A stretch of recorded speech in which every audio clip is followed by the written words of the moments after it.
तो एयरटेल ने तो एक तरह से प्राइस हाइक बिना प्राइस हाइक किए हुए कर दिया। उन्होंने अपने जो लोएस्ट पॉसिबल प्लान जो अभी तक अवेलेबल थे, यानी कि 299 हो गया, 579 हो गया, 619, 649, ये जितने भी प्लान थे इनको डिसकंटिन्यू कर दिया। और अब जो सबसे लोएस्ट पॉसिबल प्लान जो एयरटेल पर अवेलेबल है वो 349 रुपीज का, यानी कि सीधे तौर पर 50 रुपए का इंक्रीज। पास्ट में भी हमने देखा है कि जब भी एयरटेल अपने या फिर जियो अपने मोबाइल के टैरिफ्स को बढ़ाता था, दूसरी कंपनी अपने आप टैरिफ्स को बढ़ा देती थी। लेकिन जियो ने इस बार स्ट्रैटेजी को बदल दिया। जियो ने आखिरकार क्या किया, एक इंटरेस्टिंग प्लान लॉन्च कर दिया जिसको उसने कह दिया, इसको जियो प्राइम का नाम दिया जा रहा है। अब इसके तहत जियो कह रहा है कि आप 300 रुपए दीजिए और हम 1 साल तक इस चीज को इंश्योर करेंगे कि आपका प्राइस लॉक रहेगा, यानी कि आप 5 सितंबर 2027 तक आपका कोई प्राइस हाइक नहीं होगा। कस्टमर को रिटेन करना और उसी कस्टमर से आप मोबाइल टैरिफ को बढ़ा करके कैसे ज्यादा पैसे ले सके, यही पूरी टेलीकॉम इंडस्ट्री का सबसे बड़ा गेम है। लेकिन यहां पर एंट्री होती है हमारे बीएसएनएल की। तो बीएसएनएल ने 1 रुपए के प्लान को लॉन्च कर दिया जिसको फ्रीडम 2.0 वो कह रहा है। अब इसके अंदर मिल क्या रहा है,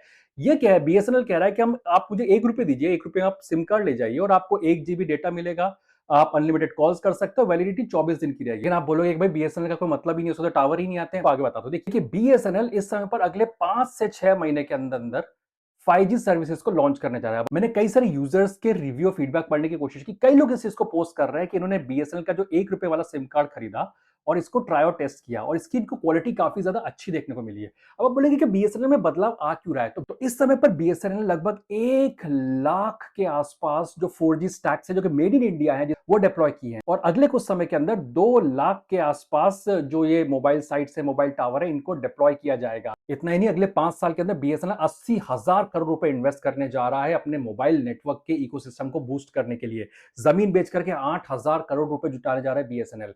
तो बीएसएनएल फंड को मोबिलाइज कर रहा है जिससे कि अपने नेटवर्क की क्वालिटी को और दुरुस्त कर सके। इस समय पर अगर आप देखेंगे तो एयरटेल सबसे ज्यादा पैसा कमाता है हर यूजर से, यानी हर यूजर से जो एयरटेल है 264 रुपए कमाता है। इसको हम आरपू बोलते हैं, एवरेज रेवेन्यू पर यूजर पर मंथ। वहीं जियो 215 रुपए कमाता है, लेकिन बीएसएनएल सबसे कम 96 रुपीस कमाता है।